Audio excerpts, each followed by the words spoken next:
Today on Berlin Re-Guided with Ryan Balmer, we'll be talking about the building over my shoulder, the new guardhouse or the Neue Wache. We can thank the incredibly prolific Prussian architect Karl Friedrich Schinkel for the building's original design. It was intended to fulfill two functions.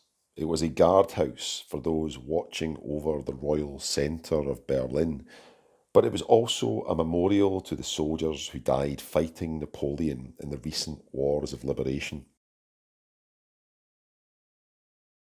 In the immediate aftermath of World War I, there was very little appetite for monuments dedicated to German soldiers who had been involved in the Great War.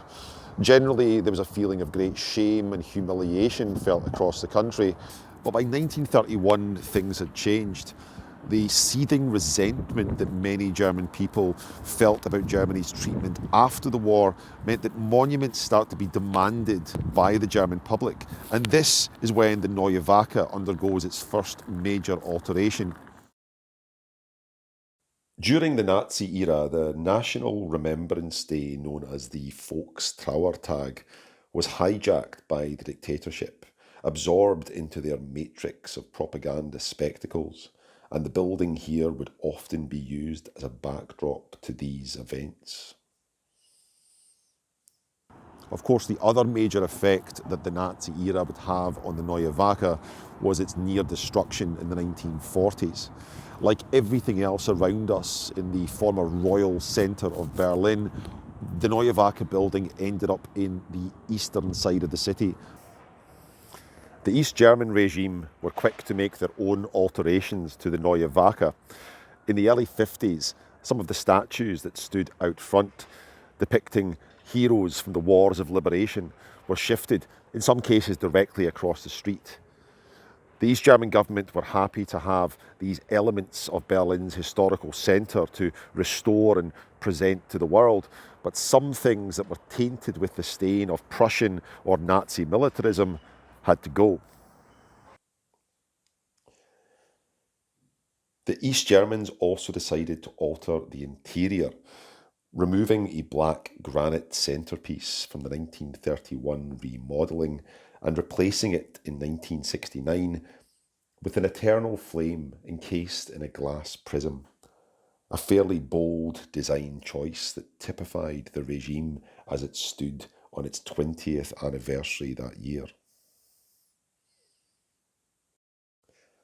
Two honour guards from the Friedrich Engels regiment would remain posted here at all times, and the changing of the guards ceremony, which Western visitors could catch if they timed it just right, became something of a tourist attraction in the coming years.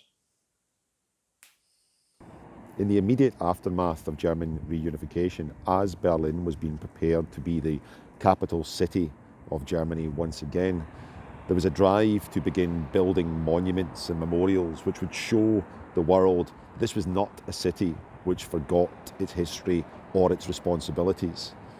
The Neue Wache was chosen to be one of the earliest recipients of one of these new monuments. A fundamental change was the rededication of the building to be dedicated to all victims of war and tyranny or tyrannical regimes. It dramatically widens the scope of what the monument is for or who the monument is for, now referring to all victims of war regardless of the conflict or which side they were on.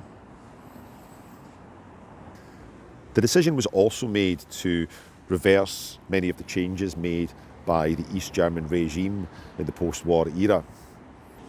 In purely practical terms, this meant that the glass prism, which, to be honest, was not everyone's cup of tea, had to go. The German artist Käthe Kollwitz was born in Königsberg in 1867, the original power centre of a German state known as Prussia.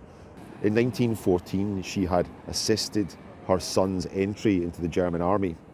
He was a few weeks too young to join up without his father's permission, and his father had said no. Young Peter then went to his mother and implored her to speak to her husband to convince him otherwise. She was successful in this endeavour, But within 10 days of leaving for Belgium in the German army, Peter was killed. Kollwitz understandably felt a great burden of responsibility upon her shoulders. As early as 1919, Kollwitz began work on a sculpture which would be dedicated not only to her son Peter, but all the German soldiers who had died in the Great War. This was a work that she ultimately destroyed. She simply couldn't bear finishing the grieving process by completing this work. Throughout the 1920s, however, Kollwitz's work would increasingly reflect the suffering of others because of the war. Grieving mothers and orphans would pop up again and again in her work. Arguably, it's the 1938 work which became the pinnacle of this artist's career. The original statue is only a few inches high and can still be found in the Kollwitz Museum in southwest Berlin. It depicts a mourning mother cradling a young man of some description. The first time I saw it without any context, about 16 years ago, I assumed the emaciated young man was supposed to be a reference to victims of camps like Dachau and Buchenwald.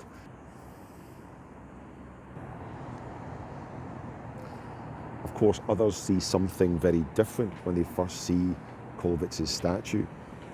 Some people immediately connect with the explicitly religious iconography that Kollwitz chose despite not exactly being devout herself. Some people see that the mother is mourning for the young man, and others, when they see the wide open oculus above the two figures, see the mother, perhaps in vain, trying to protect the young man from the elements. It's an undeniably powerful work which is widely open to interpretation, and thus a perfectly appropriate addition to the Neue Wache. Of course, this being Berlin, it didn't please everyone, and discussions began in earnest to build very specific monuments to groups persecuted in particular by the Nazi dictatorship.